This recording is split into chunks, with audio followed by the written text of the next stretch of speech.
Hi there, welcome to the channel. My name is Brick and I'm your official Puerto Rico travel guide. From the common to the uncommon, I help people discover Puerto Rico's most amazing natural, historic, and cultural attractions. And today, I'll show you what to expect when you visit the absolutely beautiful Caguas Botanical Garden.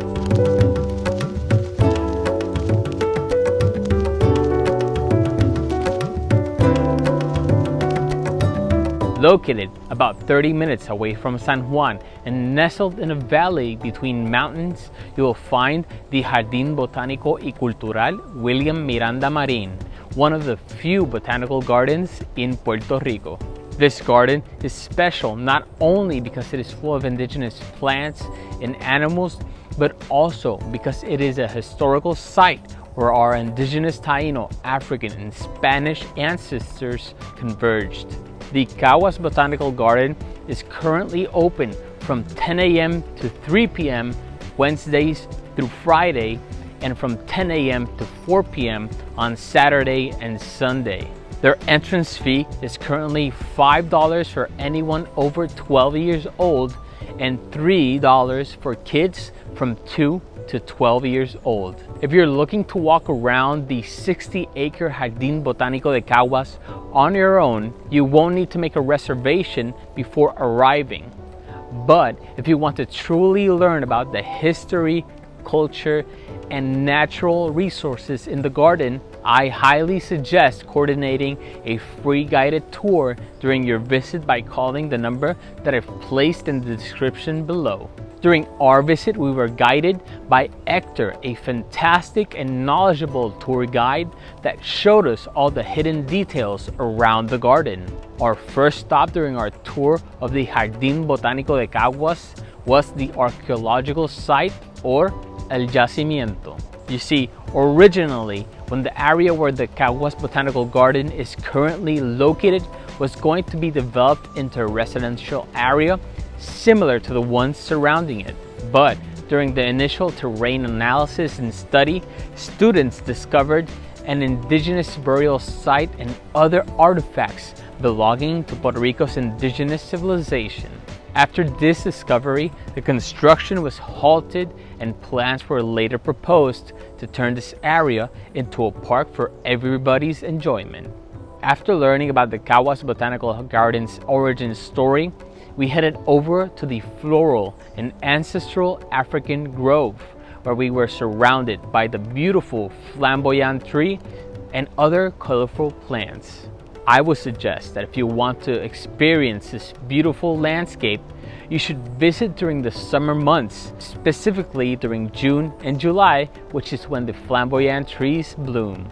After this, we marveled at the Osain sculpture that taught us about our African ancestors and the impact they had in our language, cooking, and culture. Make sure to spend some time here looking at all the hidden details and symbolisms within the sculpture that artistically recount the history, bravery, and sacrifices that our African ancestors made. Next, we headed over to the ancestral Taíno Grove, an area that depicts what an indigenous Taíno settlement looked like. Here, our first stop was the Conuco, a traditional community garden where root crops such as yuca and other plants were grown and harvested. Right next to the Conuco, you'll find the Batey, a type of plaza and sacred space for the Taíno community where they would carry out celebrations, interact socially, and play the ball game called Batu. The Batey is characterized by its large rocks that delimit the ceremonial area and in which are inscribed with petroglyphs or ancient markings that represent the different aspects of the Taíno culture and their surroundings. Although this Batey and these petroglyphs are replicas, you can carefully walk down to the river right next to this area and try to find authentic Taíno petroglyphs inscribed on the rocks on the riverbed. And while you're there, you might want to head over to the hanging bridge that crosses the river and which offers beautiful views of the surrounding area. Crossing this bridge leads you straight to the Casa Jíbara. A jíbaro is a term used during the 1800s to 1900s to refer to the people who lived deep in the mountains of Puerto Rico and who dedicated their lives mostly to farming. The Casa Jíbara is a replica of a house where these jíbaros would live and represents their rustic lifestyle. Here you will see many relics and get a sense of the jíbaro culture, traditions, and customs which form a vital role to what the Puerto Rican culture is today. Now, before continuing your adventure in the Jardin Botanico de Caguas, please take a moment to smash that like button if you're enjoying this video and found it helpful. Also, subscribe to the channel if you'd like to see more videos that'll help you explore the common and uncommon parts of Puerto Rico. Finally, if you'd like to support my work, you can make a small one-time or monthly donation on Buy Me a Coffee. These donations, as small as $5, help me improve the quality of these videos and allow me to continue making free content to help people explore Puerto Rico. So, if you'd like to support me, make sure to check out my page on Buy Me a Coffee by clicking the link in the description below.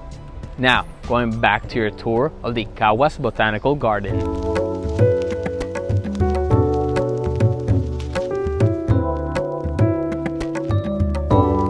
After visiting the Casa Jíbara, you will most definitely want to pass by the standout feature of the botanical garden, the Grand Lake.